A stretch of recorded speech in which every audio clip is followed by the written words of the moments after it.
salam buat kalian para penghuni yang ada di sini. Tolong tunjukkan eksistensi kalian, entah itu berupa suara wujud ataupun eksistensi yang lain. Dan kalau perlu, ajak aku jalan-jalan ke alam kalian. Selamat malam. Assalamualaikum. Las. Gimana kak?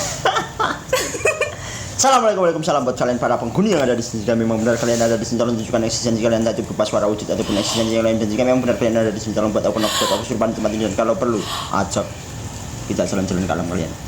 Satu nafas itu kayak nafas lah, gila kayak ijab. Ya oke. Ini dari Kak Liputan Pokok Squad. Kak Liputan Pokok Squad. Yes. Pokok Squad itu isinya berapa orang sih? Formal atau kayak mana, maksudnya nggak ada hitungan pasti sih tentang siapa anggota pokok squad. Cuma kalau misalkan secara formalitas ada sih kayak harus beremblem, harus, tapi seperti yang beberapa kali aku omongkan, beberapa kali aku sampaikan bahwa pokok squad itu adalah kami, kita, kalian, dan aku yang sama prinsip itu. Bineka itu Tunggal Ika ya. Yes. So pokok squad ini apa jadinya? Mungkin aku sedikit cerita tentang sejarah pokok squad dari awal terbentuk. Jadi pokok squad itu terbentuk dari orang-orang main Bigo biasa yang nggak suka top up, nggak suka nyawer, tapi suka satu konten, yaitu konten mistis, katakanlah konten horor di Bigo Live.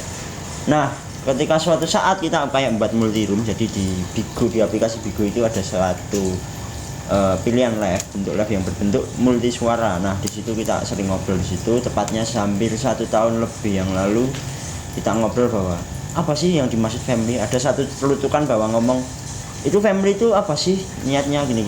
Ternyata ada penjelasan tentang family di Bigo itu kayak beremblem, ada supporting dan lain-lain. Dan kita bareng-bareng akhirnya kayak mikir bahwa gimana kalau kita membentuk sebuah family yang nggak cuma family dalam artian family dalam arti yang benar, yaitu keluarga. Maka terbentuklah pokok squad. Dan kata-kata pokok squad juga ditemuin dari mungkin ke watakku sih sebagai host ya. Jadi watakku sebagai host bahwa aku sering melakukan hal-hal sombral, aku sering melakukan hal yang tidak masuk akal, sering melucu nggak jelas dan lain-lain. Akhirnya mungkin di Solo itu bisa dikenal dengan sebutan pekok. Pekok, nice. Alright. Jadi kalau identik kalau ngomongin pokok squad itu AY ya, AY terus dan explore-nya dan tim. Untuk sementara seperti itu sih. Iya. Mungkin karena memang kayak pandangan orang-orang terhadap suatu konten itu adalah orang yang terlihat di kamera. Iya. Mungkin ya. Jadi kayak kesannya pokok squad itu AY dan model explore-nya. Ya, tapi ternyata yang bikin beda dari pekok ini sesuatu yang lebih besar dari itu. Ternyata ada orang-orang di balik itu. Sebenarnya sangat-sangat berpengaruh orang-orang di belakangku. Jadi harus aku sampaikan bahwa Ayek yang sekarang nggak mungkin bisa jadi Ayek yang sekarang tanpa orang-orang di belakang. Padahal umurnya masih kehitung muda dibandingin family yang lainnya. Masih muda banget sih. Masih hitung muda. Tapi kira-kira apa yang bikin pokok squad ini beda sama family lain? Mungkin kembali ke pertanyaan awal bahwa kita ingin membentuk keluarga yang benar-benar keluarga. Jadi bukan keluarga yang kita nurut ke emblem. Money oriented gitu. Yes, benar sekali. Jadi kayak ya udah, memang kita bentuk keluarga bahwa ketika kita kesana bareng. Makanya itu sering bahwa kenapa kita sering ngomong no pokok no party, bahwa ketika tidak ada pokok kita tidak pesta. Dan ada satu kata yang menurutku itu adalah prinsip dari pokok squad, yaitu satu komando. Jadi hasil kesepakatan kita akan melakukan sesuatu itu adalah hasil dari keputusan bersama. Maka dikatakanlah satu komando. Ya, itu yang biasa dilakuin sebelum mulai live. Benar. Gasolina. Cute. Gasolina. Terus yang bikin bedanya live-nya Aye dan explore lain tuh apa? Aku nggak bisa ngomong sih ya, maksudnya mungkin karakter explore memang harus dikatakan berbeda semua, dan mungkin ada ketertarikan kepada beberapa viewer bahwa aku menemukan hal yang berbeda dari pokok squad. Dalam artian seperti ini, aku nggak bisa nilai kontenku itu berbeda dengan konten yang lain karena memang aku melakukan dengan aku sendiri. Ini dengan cara ayek, yang ayek, bener-bener ayek, tanpa harus campur tangan orang lain. Dan mungkin pertanyaan itu bisa ditujukan kepada viewers. Jadi mungkin nanti viewer bisa typingkan ke komentar ya. Kalian tuliskan komentar kenapa Pokok Squad berbeda dari konten yang lain. Nanti ada giveaway juga loh yang jawabannya tepat. Tidak juga sering-sering bagi kita itu family sombong. Ini sebenarnya pertanyaan yang harusnya ditanyain di awal sih. Ya. So, Ayi percaya makhluk gaib? Sangat-sangat percaya. Oke.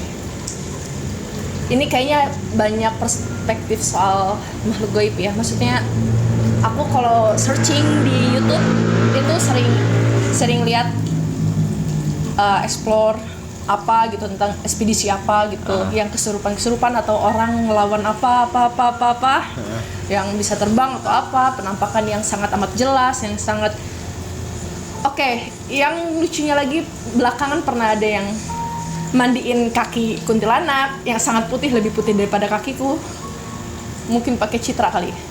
Jadi gimana ngejelasinnya? Simple sih. Misal kita ngomongin gaib bahwa bukan berarti yang tidak terlihat itu tidak ada. Katakanlah jatuh cinta. Jadi sesuatu yang tidak terlihat itu bukan berarti tidak ada. Itu adalah pemaknaanku atas hal gaib. Bahwa setiap kepercayaan, setiap individu mempunyai kayak titik di mana aku harus mempercayai dan aku harus tidak percaya. Dan aku juga nggak menuntut orang-orang untuk percaya, tapi menurutku gaib itu memang benar-benar ada. Dan di semua kepercayaan aku kira itu ada penjelasan tentang hal tersebut. Dan aku nggak bisa seperti yang Sylvie katakan tadi bahwa ada banyak perspektif, dan aku nggak bisa ngomong perspektifku ini benar-benar yang paling benar. Dan misalkan aku untuk menanggapi hal-hal gaib seperti kuntilanak pakai citra kan. Aduh kontol, aku harus ngomong apa? Aku harus ngomong gini sih kalau dengar cerita itu. Mungkin dia punya pengalaman tersendiri sama kunti pakai citra itu sih. Kebetulan Ayek dan yang lain mungkin belum ketemu sama kuntilanak yang pakai citra itu. Udah sesimpel itu. Ada yang pakai emeran, ada juga yang pakai gips. Itu sih menurutku, aku cuma bisa nyimpulkan bahwa mungkin pengalaman orang berbeda-beda, mungkin beberapa orang itu punya pemaknaan berbeda-beda. Ada juga yang harus aku katakan bahwa tolong disimak baik-baik bahwa tidak semua konten itu asli, termasuk Pokok Squad, karena kita murni menghibur. Jadi tolong teman-teman bisa saring apa yang menurut Anda mungkin benar, silahkan. Menurut Anda itu jelek, silahkan. Karena bentuk menghargai yang paling baik adalah tidak menghina. Misalkan kamu nggak suka, nggak usah tonton, udah selesai. So, gimana ngejelasinnya? Kayak aku harus jelasin hantu. Fuck lah, nggak bisa aku jelasin hantu kayak gitu. Mungkin secara aku pribadi aku belum pernah ketemu. Sesimpel itu, aku belum pernah ketemu model hantu yang benar-benar kayak gitu. Mungkin beliau udah pernah ketemu gitu aja kan. Ya kayak definisi kuntilanak aja, mungkin sebenarnya kuntilanak itu sendiri kayak nama gue bukan kuntilanak kali, Santi kali nama gue atau apa gitu. Tapi semua wanita berbaju putih berambut panjang semuanya didefinisikan kuntilanak gitu. Pernah nggak sih kamu browsing nyoba nyari siapa sih penemu nama kuntilanak? Siapa sih penemu nama genderuwo? Ya, genderuwo itu artinya apa sih? Nggak tahu, aku pernah nyoba browsing dan nggak ada sumber yang jelas dari hal itu. Jadi makanya ketika aku melihat sesuatu, aku nggak bilang itu kuntilanak, aku nggak bilang itu genderuwo, tapi aku melihat bentuk dan warnanya. Misalkan ya, aku di suatu tempat aku explore dan aku nemuin hal yang berbeda dari pikiranku. Misalkan aku lihat cewek, ada satu cewek yang berbaju putih, berambut panjang, dengan muka yang agak hancur, duduk di atas pohon. Aku ngomong gitu, nggak pernah aku ngomong ngeklaim bahwa itu kuntilanak. Aku nggak bisa nyebut diriku indigo karena apa ya, hobi sih, passionku memang kesini. Jadi so kayak gitu bisa dipelajarin? bisa yakin bisa. Dan pernah nggak sih kepikiran bahwa zaman dulu hanya bermodalkan bambu runcing itu bisa mengalahkan tank, bisa mengalahkan nuklir? Masuk akal nggak sih, Cuk? Bisa, tapi ratusan tahun. Tapi terusir dengan hal itu kan. Oke, itu terlalu luas kalau dibahas. Benar sekali. Tentang klasifikasi makhluk gaib itu terlalu luas, sebenarnya nggak pernah ada. Sangat luas. Jadi misal antar kepercayaan ini berbeda-beda kan, ada yang 4 tingkatan, ada setan yang cuma ada yang menyebut dia korin, ada yang menyebut dia jin, ada yang menyebut dia banyak lah. Gimana sih rasanya live? Ya sebenarnya nggak sendirian kan, tapi pas masuk itu kan ini sendirian, gimana rasanya? Nomor 1 takut sih. Nomor 1 tetap aku ngomong takut. Apa yang aku rasakan ketika kamu masuk sendiri di lokasi itu takut yang pertama. Yang kedua mungkin karena hobi passion, jadi setiap hobi setiap passion ini aku kira punya resiko masing-masing. Cuma di resikoku mungkin ketemu sama mereka sih. Sebenarnya aku pernah dengar penjelasan bahwa sebenarnya mereka itu kalau ketika ketemu kita itu hari sial buat dia. Gak tahu juga aku cuma nyari, ternyata mereka itu kalau ketemu kita ternyata hari sial mereka. Nggak tahu aku, mungkin karena kalau di tempat kita itu kayak hati-hati loh di sana ada. Tapi ini gimana ada ini. ngejelasin orang yang kesurupan dan bilang pengen eksis gitu, hantunya pengen eksis, caper lah atau apa, terus yang kesurupan itu gimana ngejelasinnya? Aku nggak tahu sih, mungkin ada kayak nggak cuma itu, tergantung kepada siapa yang nanya sih kita. Aku harus ngomong ada sih karena aku pernah ngerasain. Aku harus ngomong ada karena aku pernah ngerasain. Tapi itu benar dikontrol 100% atau emang ada tingkatannya? Kalau dari sisi luar nggak tahu sih aku dikontrol apa enggak, cuma di bagian dalam aku ngerasain itu aku cuma melihat gelap. Cuma gelap, terus ada satu titik berwarna kuning yang mendekati merah, jadi kayak hampir oranye matahari Yang gitu, terang tapi gitu sendiri. kecil sekali, cuma satu titik gitu tapi jauh. Dan kamu tahu gelap yang berbeda itu bukan gelap yang tanpa sinar, bukan gelap yang tidak ada kehadiran cahaya, tapi gelap kamu pernah ngerasain, kamu coba merem gitu, itu gelap yang berbeda kan dari gelap tanpa lampu. Itu yang aku rasain, dan di situ aku cuma bisa teriak-teriak. Aku yakin bahwa di luar ini semua dengar aku, tapi ternyata enggak. Dan ketika aku nyoba ngarahin diriku ke titik merah itu semakin menjauh ya. Tapi tiba saatnya ketika aku harus kehabisan cara, aku akhirnya harus mengingat Tuhan, karena aku memang termasuk orang yang mungkin beribadah masih kurang, katakanlah. Aku di situ mungkin bukan terpaksa sih, tapi kayak ini titik dimana aku benar-benar menyerahkan semuanya kepada Tuhan. Karena aku juga nggak mau mati konyol karena hantu. Walaupun pikiranku itu sebenarnya kematian itu semua mutlak Tuhan, Ya. bukan karena mereka, tapi memang udah takdirku. Cuma pas posisi itu aku udah mikir sampai kemana-mana, akhirnya aku ngarahin diriku ke Tuhan Yang Maha Esa, dan aku yakin bahwa aku bakal lepas dari ini. Ketika aku ngucapin itu ada keajaiban bahwa titik kuning itu tanpa aku nyamperin dia, nyamperin aku. Ketika titik kuning itu nabrak kepala aku udah sadar, dan aku di tempat yang berbeda. Aku udah dipelukan teman-teman, aku udah dibawa keluar lokasi. Dan Oke, ketika aku tanya itu teman-teman, mirip kayak kenok nggak? Nggak. dikata kenok. Tapi di teman-teman lihatnya kayak gimana? Mungkin aku bisa menyampaikan apa yang dikatakan teman-teman bahwa ketika di posisi saat itu terjadi di Walbia Semarang, di tengah rumah hantu, teman-teman ngomong bahwa kamu nggak kedip hampir 5 menit diam di depan kamera, yang sebenarnya harusnya pas ketika itu di Pokok Squad itu ketika 00 itu khas banget dengan lagu kebangsaan.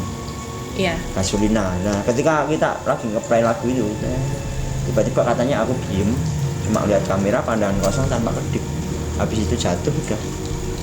Teman-teman nyamperin ngomong bahwa kamu diajak ngomong diem.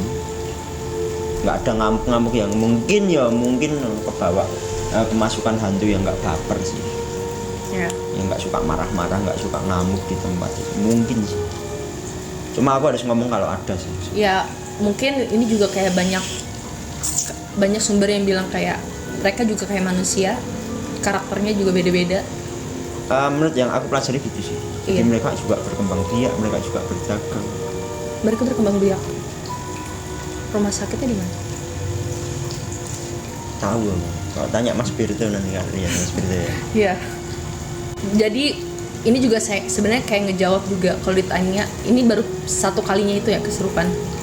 Baru kali itu. Selama aku seumur hidup Itu yang bener-bener aku ngerasain. Itu berarti terrified banget tuh. Berarti kalau ditanya yang paling serem apa? Bukan itu. Bukan itu.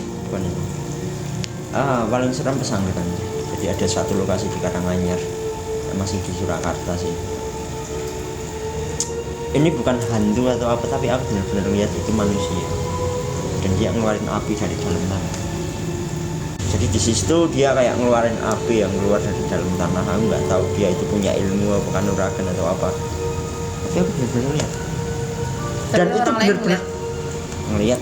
Aku pun shoot kamera dan itu benar-benar api keluar dari dalam. Tapi itu orang bener. Bukan. Aku masih yakin itu orang. Karena memang aku selama explore jackpot yang menurutku paling ketakutan itu ada 2. Yang kedua itu sampai nangis. Belum lama kemarin ketika di Tasikmalaya, setelah hari pernikahanmu, malamnya aku explore di gedung apa namanya, gedung Ingsun. Aku benar-benar lihat cewek yang itu orang tapi dia terbang anjing. Dia lantai 2 anjing. Aku kamera di depanku, aku lagi stay ini, kita mau pindah live ke YouTube, tiba-tiba ada makhluk yang terbang dan itu manusia anjing. Itu bukan hantu yang kayak di TV-TV yang model kuntilanak, dia pakai celana panjang, pakai daster panjang, rambut cuma sebahu ini dengan mata yang di bawahnya itu agak lebam biru, terus pucet kayak putih gitu. Terus di bagian, kau pernah lihat tangan sama kaki, kau kan dokter, pernah lihat tangan sama kaki yang tidak dialirin darah. Jadi kayak bener-bener bukan putih sih, tapi pucat sih. Nah, jadi kayak pucat gitu, agak lebam biru gitu, terus dia terbang. Jadi aku harus nangis sih lihat itu. Aku kalau masih inget ya, masih penting. Itu bener-bener aku ingat, dan bukan seperti yang mindset orang-orang dia berbaju putih panjang dengan rambut terurai. Tapi bener-bener cewek yang punya rambut sebahu cuma pandangan kosong. Dia ketika dia lewat itu dia sempet kayak ngelirik aku bentar. Terbang anjing, terbang, aku yakin itu. Sebenarnya kalau ngomongin lihat, aku kan pernah lihat yang waktu di Arseto, yang aku lihat depan kamu. Itu juga aku yakin itu orang. Iya, gitu. Karena dalam pikiran aku kalau hantu itu harusnya kayak 3D yang ngebayang-bayang, atau enggak ada asap-asapnya dikit lah gitu. Terus bajunya rada kotor dikit lah gitu. Dan nambahin kesan serem gitu. Iya, ada darah-darah dikit. Identitas hantumu lah gitu kan. Iya. Ini orang bajunya putih bersih. Dan itu di hutan. Harusnya at least ada sedikit lecek gitu. Ini enggak putih. Dan beberapa hari kemudian explore lagi. Nah, yang itu yang waktu kamu ngenalin si apa sih ya? Namanya cewek yang mana tuh katanya hilang, ilmu hilang tuh. Anita. Nah itu di sebelah sana tuh yang lorong kesananya, ini kan sini kayak kotak yang hilang-hilang. Di sebelah sini ada yang lewat. Itu orang. Oh, itu mungkin Arsito ya, rumah sakit Arsito. Itu memang sejarahnya gitu, dan dia kayak punya tempat duduk favorit, paham nggak sih? Jadi ibu yang jaga tempat itu juga pernah ngomong, ini tempat favorit dia duduk. Ketika dia hidup sampai dia jadi hantu. Tapi kembali lagi ke perspektif masing-masing, bahwa aku nggak percaya ketika orang meninggal itu jadi hantu, Cuk. Iya. Tapi cuma kasus itu berbeda sih. Jadi di RCT itu kasus yang terjadi bahwa dia hilang karena nyoba ilmu. Tapi dia hilang sampai detik ini. Hilang sampai detik. Cuma ditemukan satu setel baju beserta dan baju merah itu. Ubur rambe itu jadi kayak menyan, makanan khas desa. Kenapa kau bisa ngomong bahwa di situ Anita? Karena baju setelan yang ada di situ ditemukan identitas yang bernama Anita. Jadi itu nama bukan nama buatan, tapi memang diambil dari identitas yang ditinggalkan. Pihak berwajib pun ngomong bahwa akhirnya ngomong human problem. Ya, wallahu alam. Cuma aku masih kayak mikir mungkin dia kayak ada kemungkinan nggak sih, kan itu dulu bisa jadi sebelum dapet izinan masuk RCT itu bisa lompat. Iya. Kemungkinan besar juga bisa terjadi bahwa yang ngelakuin ngintet itu juga bisa. Yang ngelakuin hal-hal seperti itu Di dalam Arseto. kemungkinan kan. Ya saat ini aja bisa sih maksudnya. Bisa, kemungkinan ada. Jadi kayak ya terus mungkin dia kayak mau menghilangkan jejak dengan cara meninggalkan jejak palsu. Oh, Dia menghilangkan jejak dengan cara membuat jejak yang palsu. ya Seakan-akan aku melakukan ini biar rame, padahal jadi belum bisa di disclaimer juga kan. Cuman itu yang tersebar dan yang banyak dipercaya sama orang. tepat sekali. Dan semua tempat kayak gitu sih. Balik Setiap ke tempat mitos sih. ya, mitos daerah. Jadi kayak semua tempat itu kembali ke warga sekitar, bahwa ketika kita tanya hal ini, aku yakin orang-orang yang ngomong itu belum tentu dia dengar langsung, dia lihat langsung, tapi memang dari mulut ke mulut, akhirnya ke telinga ke telinga. Siapa yang pertama kali membentuk mitos juga nggak pernah ada yang tahu. Nggak akan pernah sih. Mungkin kayak cerita-cerita kita biasa, jadi kayak kita cerita aja, kita buat situasi yang misalkan ya, aku pernah ngerasain bahwa aku ingat ketika SMA aku masih seneng mabuk gitu, kita di lapangan gitu, terus kita pindah ke arah kayak masih bekas gudang lebih kecil gitu. Ketika kita mabuk, kita pengen menciptakan suasana yang hening terus menakutkan gitu. Dan di situ aku pernah cerita kayak buat cerita yang biar kesannya jadi horor, padahal aku iya. pernah nggak sih ngalamin gitu. Jadi kayak Iya, bertukar kita cerita gitu. kayak Cerita ya, horor aja gitu biar asik aja gitu. Karena mitos itu sesuatu yang sih sebenarnya ini pernah ada filmnya. Jadi kayak ada segerombolan orang, mereka bertukar cerita. Padahal sebenarnya mereka juga nggak tahu itu pernah terjadi tuh. Tapi di twistnya film itu sebenarnya ada setan yang membisiki. Makanya dia bisa tahu sampai detail gitu. wow, keren sih. Wah, keren sih. Dan itu Thailand. Wah, keren sih. Aku harus nonton sih. Aku suka sama film. Aku lupa masalah judulnya apa. Karena tulisannya Thailand. Karena kemarin aku juga sempet Kepikiran nyari gak sih? film gitu. Aku nemuin yang ternyata istrinya setan dari awal cerita. Jadi dari awal twistnya nggak diceritain kalau ternyata itu tadi dia setan. Di ending baru ngomong bahwa ini Semuanya tuh setan. Anjing. Iya ya. Nggak tahu deh judulnya apa, itu tentang Tapi anak-anak kepikiran sekolah. nggak sih ketika si pembuat film itu pernah dengar cerita itu juga, dan ada kemungkinan juga yang ngasih cerita itu dapat pengalaman. Iya. Nah, Dan atau jangan-jangan dia yang merasakan. nah itu yang aku masih jadi kayak mungkin mindset di film-film bahwa kuntilanak seperti itu, mungkin seperti yang aku katakan seperti awal tadi, bahwa mungkin setiap orang punya pengalaman masing-masing terhadap suatu makhluk. Ketika aku lihat genderuwo itu hitam besar, ada yang ngomong berbulu, ada yang cuma bayangan, mungkin berbeda pengalaman itu. Ini balik lagi ya ke masalah indigo atau apa. Ini aku pernah searching. Indigo itu bukan tentang hanya orang yang melihat, tapi ada dia yang bisa mendengar atau ikut merasakan. Ini juga terjadi sama ponakan-ponakan aku. Yang dimana dia ada yang bisa melihat, ada yang dia tiba-tiba suka menangis sendiri karena ikut merasakan empatinya.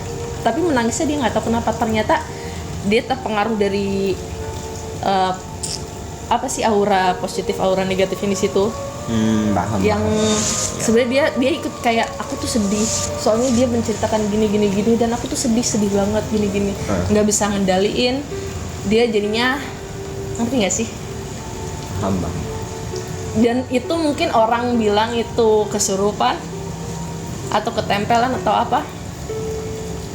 Tergantung penyebutan masing-masing lah. Iya. Aku juga nggak berani ngomong kalau pas yang di Wonder itu aku surupan. Aku cuma nggak sadarkan diri. Cuma misalkan aku Atau jangan-jangan aku yang tidak- beneran pindah ke dimensi lain. kemungkinan juga bisa. Karena itu ada beneran astral projection. Itu banyak yang, kalau mau searching di YouTube, banyak yang YouTuber yang belajar untuk mencoba. Tahu. Yang aku sempat pertama kali kepikiran soal Anita, aku kira dia lagi mau coba astral projection. Karena astral projection itu katanya kalau misalnya kita belajar terus kita menyapa, kan kita masuk ke dunia lain, terus kita nyapa mereka yang goib itu, terus kalau ketemu yang jahat, biar gua kesesatin nggak pulang nih, dia nggak bisa balik ke tubuhnya, terus paginya ditemuin tubuhnya nggak ada rohnya, dianggap meninggal, dikubur, ya udah dia meninggal. Apa? Ngeri ya? Ngeri sih. Itu astral projection. Tahu sih. Apa di sini tuh namanya apa ya? Rogo Sukmo gitu. Apa sih? Iya. Ketika raganya dipindahkan dia nggak bisa balik. Iya, makanya kadang kalau misalnya kita lagi tidur, katanya jangan suka dipindahin. No. Karena memang di kepercayaan godanmu mungkin ya. Tidur itu nyawa kita kan lagi ada di genggaman yang Iya. kuasa. Aku lebih megangnya ke situ, nggak pernah kayak mikir kayak mungkin ada beberapa orang yang sampai saat ini masih mengkaitkannya dengan hal gaib ketika terjadi sesuatu apapun. Jadi kayak misalkan kalau aku boleh ngomong lebih ke gini sih. Suatu peristiwa yang terjadi itu kembali kepada siapa kita bertanya. Assalamualaikum warahmatullahi buat kalian para penghuni yang ada di sini. Tolong tunjukkan eksistensi kalian, entah itu berupa suara wujud ataupun eksistensi yang lain. Dan kalau perlu, ajak aku jalan-jalan ke alam kalian.